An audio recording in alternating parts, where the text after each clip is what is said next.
ఆరోగ్యమే మహాభాగ్యం అన్నారు పెద్దలు. అందుకే మనిషి ఆరోగ్యంగా ఉండాలంటే మంచి ఆహారం తీసుకోవాలి. 3 పూటలా తీసుకునే ఆహారంలో అవయవాలకు మేలు చేసే పోషకాలు ఉండేలా చూసుకోవాలి. లేదంటే అనేక రోగాల బారిన పడి ఆసుపత్రుల చుట్టూ తిరగాల్సి వస్తుంది. అందుకే వీలైనంత వరకు పౌష్టికాహారం తీసుకోవాలని వైద్యులు సూచిస్తారు. అయితే మనిషిని ఆరోగ్యంగా ఉంచడంతో తృణధాన్యాలది కీలక పాత్ర. దురదృష్టకరమైన అంశం ఏంటంటే గడిచిన పుష్కర కాలంగా చిరుధాన్యాల వినియోగం తగ్గిందని నివేదికలు చెబుతున్నాయి. పట్టణీకరణ కారణంగా చాలామంది తృణధాన్యాలను పండించడం మానేశారు. ఫలితంగా చాలామంది పౌష్టికాహారానికి దూరం అవుతున్నారు. దీంతో శారీరక సామర్థ్యాన్ని కోల్పోయి వయసు పైబడక ముందే అనారోగ్యం బారిన పడుతున్నారు. మరి చిరుధాన్యాల వల్ల కలిగే ప్రయోజనాలేంటి? తృణధాన్యాల సాగును పెంచేందుకు ఏం చేయాల్సిన అవసరం ఉంది? తృణధాన్యాల వినియోగం తగ్గిపోవటానికి గల కారణాలు ఏంటి?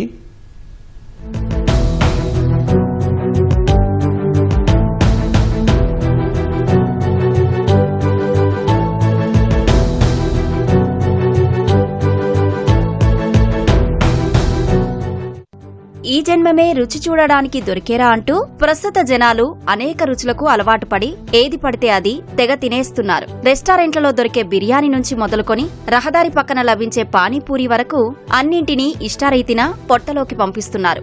మానవ అభిరుచులకు అనుగుణంగా అందుబాటులోకి వచ్చిన పలు ఆహార పదార్థాలు క్రమంగా విస్తృత ఆదరణ పొందాయి. దీంతో biryani, pizza, burger, panipuri, fast food వంటి ఆహారం దొరకని ప్రదేశాలంటూ ఉండవు. పట్టణాలు, నగరాల గురించి ప్రత్యేకంగా చెప్పనవసరం లేదు. ప్రధాన నగరాల్లో అయితే వీధికో రెస్టారెంటు, అడుగడుగునా ఫాస్ట్ ఫుడ్ సెంటర్లు ఉంటాయి. ప్రధాన కూడలలో పానీపూరి బండ్లకు కొదవలేదు. అయితే బంగారం కోసం వెతుక్కుంటూ పోయి వజ్రాన్ని వదిలేసుకున్నట్లు వింత రుచుల కోసం వెతుకులాడే జనాలు ఆరోగ్యానికి ఎంతో మేలు చేసే తృణధాన్యాలను తీసుకోవడం మర్చిపోయారు. ఫలితంగా మనిషిలో పోషకాహారం తగ్గిపోయి లేనిపోని రోగాలు, అనారోగ్య సమస్యలు తెచ్చుకొని ఆసుపత్రి పాలవుతున్నారు.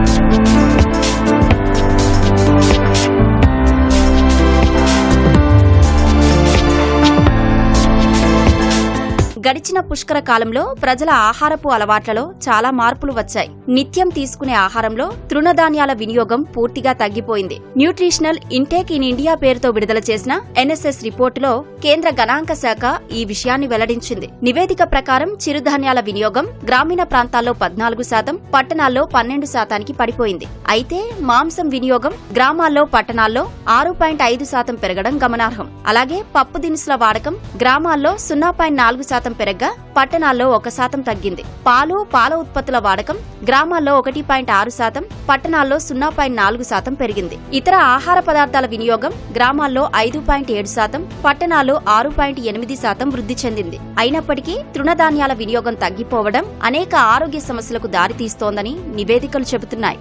తృణధాన్యాలు దాన్ని అన్నిటికంటే మొత్తం ఆహార ధాన్యాల్లో మనం దాన్ని ఇన్ఫీరియర్ ఫుడ్స్గా చూస్తుంటాం, సామాజికంగా కానీ ఒక సోషల్గా కానీ. కాకపోతే న్యూట్రిటివ్ ఫుడ్స్, హెల్దీ ఫుడ్స్, అందులో డౌట్ లేదు.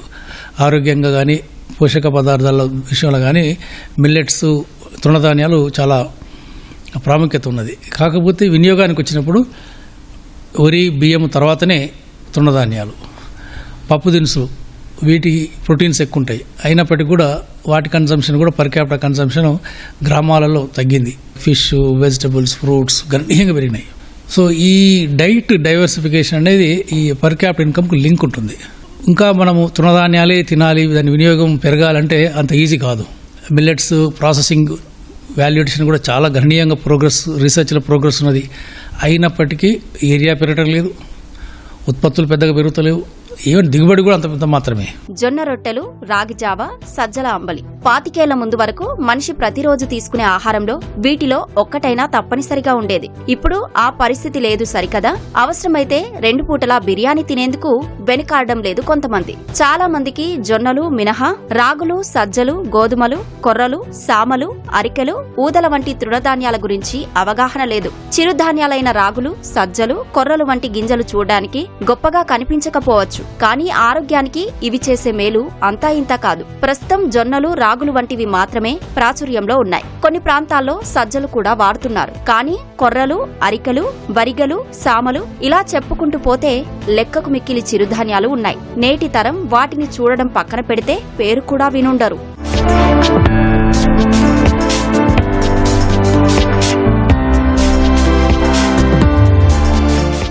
మిల్లెట్స్ వల్ల కలిగే ప్రయోజనాలు ఏంటని ఒకసారి పరిశీలిస్తే చిరుధాన్యాల్లో పిండి పదార్థంతో పాటు ప్రోటీన్లు, పీచు పదార్థం, ఇనుము, కాల్షియం, జింక్ వంటి సూక్ష్మ పోషకాలు పుష్కలంగా ఉంటాయి. చిరుధాన్యాల్లో పొట్టు తీసిన కాస్త కొవ్వు ఉంటుంది. పైగా ఇది మంచి కొవ్వు. దీంతో శరీరానికి అవసరమైన కొవ్వు ఆమ్లాలు లభిస్తాయి. గుండెకు ఎంతో మేలు చేస్తాయి. షుగర్ పేషెంట్లకు ఒక బలం లాంటివి కూడా. పీచు ఎక్కువగా ఉండటం వల్ల బియ్యంతో పోలిస్తే ఇవి నెమ్మదిగా జీర్ణమవుతాయి. కాబట్టి వీటిలోని గ్లూకోజ్ కూడా రక్తంలో కలుస్తుంది. మరో విషయం ఏంటంటే చిరుధాన్యాలతో చేసిన పదార్థాలను నములుతూ తినడానికి కాస్త ఎక్కువ సమయం పడుతుంది. కానీ తీసుకునే ఆహార పరిమాణం తగ్గి ఆలస్యంగా జీర్ణమవుతుంది కాబట్టి తొందరగా ఆకలి వేయదు. ఫలితంగా బరువు తగ్గే అవకాశం ఉందంటున్నారు నిపుణులు. అంతేకాదు మిల్లెట్స్ తినడం వల్ల రక్తంలో కొలెస్ట్రాల్ శాతం అదుపులో ఉంటుంది. శరీరంలో ఆమ్ల స్థాయిలు తగ్గడానికి ఉపయోగపడుతోంది. వీటి వల్ల పోషక విలువలు పెరగడంతో పాటు జీవనశైలి వ్యాధుల బారిన పడకుండా జాగ్రత్త పడొచ్చు. ఒక రకంగా చెప్పాలంటే ఆహారంలో సరిపడ చిరుధాన్యాలు తీసుకోవడం సర్వరోగ నివారణగా చెప్పొచ్చంటున్నారు ఆరోగ్య నిపుణులు. నిజంగా ఆరోగ్యాన్ని ఇచ్చేటువంటి చిరుధాన్యాలు అనేటువంటిది మిల్లెట్స్ అంటాం మనము. రాగులు కావచ్చు, కొర్రలు కావచ్చు, జొన్నలు కావచ్చు, సజ్జలు కావచ్చు, ఆరికలు కావచ్చు, ఇట్లాంటి అన్నిటినీ ప్రజల వినియోగంలోకి రావడం అనేది చాలా కష్టంగా మారుతున్నది. ఎందుకంటే 2 కారణాలు. ఒకటి, అవి సరిగ్గా అందుబాటులో ఉండడం లేదు. చిరుధాన్యాల ఉత్పత్తి చాలా డ్రాస్టిక్ గా పడిపోయింది. 100 ఎకరాల్లో మాత్రమే ఉన్నట్టు వ్యవసాయ శాఖ నివేదికలు చెప్తూ ఉన్నాయి. చిరుధాన్యాల ఆహారం తీసుకోవడం వల్ల ఏంటంటే అన్ని రకాల ఒక బ్యాలెన్సింగ్ డైట్ లాగా అదైతే ఉండే మాట వాస్తవం. ఇతర లవణాలు కానీ మినరల్స్ అన్ని కూడా దాంట్లో దొరుకుతాయి. పోషకాలు దాంట్లో సరిగ్గా దొరుకుతాయి. ప్రాసెసింగ్ లోకి చిరుధాన్యాలను తీసుకొచ్చిన తర్వాత బేకింగ్ యూనిట్స్ కూడా వచ్చిన తర్వాత వాటితో తయారయ్యేటువంటి ఉత్పత్తులు కానీ పదార్థాలు కానీ మార్కెట్లో అయితే అందుబాటులో ఉంటున్నాయి. కాకపోతే వాటి ఖరీదు చాలా ఎక్కువగా ఉంటుంది. చాలా మంది వాటిని కొనుక్కొని తినలేనటువంటి పరిస్థితి ఒకటి ఉంటుంది. చిరుధాన్యాల వినియోగం తగ్గిపోవడానికి అనేక కారణాలు ఉన్నాయి. వ్యవసాయదారులు చిరుధాన్యాలను సాగు చేయకపోవడం ప్రధాన కారణంగా చెప్పొచ్చు. గడిచిన దశాబ్ద కాలంగా చిరుధాన్యాల ఉత్పత్తి మందకొడిగా సాగుతోంది. ఎందుకంటే అవి ఎప్పుడూ వాణిజ్య పంటలుగా గుర్తింపు పొందలేదు. వీటికి తోడు వాతావరణ పరిస్థితులు, పెట్టుబడి, మార్కెట్ సదుపాయం వంటివి చిరుధాన్యాల పంటలకు సరిగ్గా లేకపోవడంతో చాలా మంది రైతులు మిల్లెట్స్ వేసేందుకు ఆసక్తి చూపట్లేదు. దేశంలో మొత్తం ఆహార ధాన్యాల ఉత్పత్తి 200 మిలియన్ టన్నులు కాగా అందులో చిరుధాన్యాల ఉత్పత్తి 20 మిలియన్ టన్నుల కంటే తక్కువగా ఉండడం ఆందోళన కలిగిస్తోంది. చిరుధాన్యాలకు ప్రస్తుత నికర రాబడి హెక్టారుకు దాదాపు 10,000 రూపాయలు మాత్రమే. వ్యవసాయ వ్యయాలు, ధరల కమిషన్ గణాంకాలను అనుసరించి ఇతర ఆహార ధాన్యాల ద్వారా వచ్చే ఆదాయం కంటే చిరుధాన్యాలపై వచ్చే ఆదాయం తక్కువ. 2011-15 సంవత్సరాలలో వరికి వెచ్చించిన ఖర్చు కంటే వచ్చిన ఆదాయం 224%, గోధుమలకు 304% కాగా చిరుధాన్యాలకు 100% ఉంది. కాబట్టి చిరుధాన్యాల ఉత్పత్తి లేక వినియోగం తగ్గుతోందని నివేదికలు చెబుతున్నాయి. ఒకప్పుడు పండించే వాళ్ళు ఎక్కువ, రైతులు ఎక్కువ మన దేశంలో. సో రైతులు ఈ తృణధాన్యాలను పండించేవారు, ఇంట్లో ఆడవారు వండి ఇచ్చేవారు. అటు పండి ఇచ్చే మగవాళ్ళు కరువయ్యారు, ఇటు వండే ఆడవాళ్ళు కరువయ్యారు.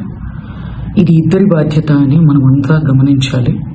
ఇది అధిగమించాలి అంటే ప్రభుత్వాలు మళ్ళీ రేషన్ షాపుల్లో, కిరాణా షాపుల్లో తృణధాన్యాలను అందించడం మొదలుపెట్టాలి. అలాగే మన ఆహారంలో ప్రతిరోజు కనీసం ఒక్కసారైనా సరే మనం చిరుధాన్యాలని మన ఆహారంలోకి చేర్చుకోవాలి. ఒక పూటైనా మనం చిరుధాన్యాలను తినాలి. అలాగే వీటిని నానబెట్టడం, వీటిని సరిగ్గా తయారు చేసుకోవడం అనేది ఒక ప్రక్రియ. ఆ ప్రక్రియ తెలియకుండా కూడా చాలా మంది ఇబ్బంది పడుతున్నారు. ఆ ప్రక్రియల్ని మాత్రం తెలుసుకుంటే ఇది చాలా సులభతరమైన పని. గతంలో రైతులు తృణధాన్యాలను పండించేవారు, వాటినే ఆహారంగా తీసుకునేవారు. దీంతో వారు ఆరోగ్యంగా, దృఢంగా ఉండేవారు. కాలక్రమంలో బియ్యం, గోధుమలు వాటి స్థానాన్ని ఆక్రమించాయి. ప్రస్తుతం చిరుధాన్యాలను ఆహారాలుగా వినియోగించేందుకు అనువైన ప్రక్రియలు పెద్దగా అందుబాటులో లేవు. గోధుమ పిండితో చపాతీలు ఎంత తేలిగ్గా చేయగలుగుతారో అంత సులువుగా మిల్లెట్స్ తో వంటకాలు చేయడంపై నేటి తరానికి సరైన అవగాహన లేదు. తృణధాన్యాలతో ఉపయోగముందని తెలిసినా వాటిని సులువుగా చేసుకోలేక పక్కన పెడుతున్నారు. అయితే మిల్లెట్స్ తో భిన్న రూపాల్లో రుచికరమైన ఆహార పదార్థాలను అందుబాటులోకి తీసుకొచ్చేందుకు కొన్ని ప్రయత్నాలు జరుగుతున్నాయి. ముఖ్యంగా కరోనా రాకతో చిరుధాన్యాల వినియోగం కాస్త మెరుగైందని అనేక పరిశోధనలు చెబుతున్నాయి.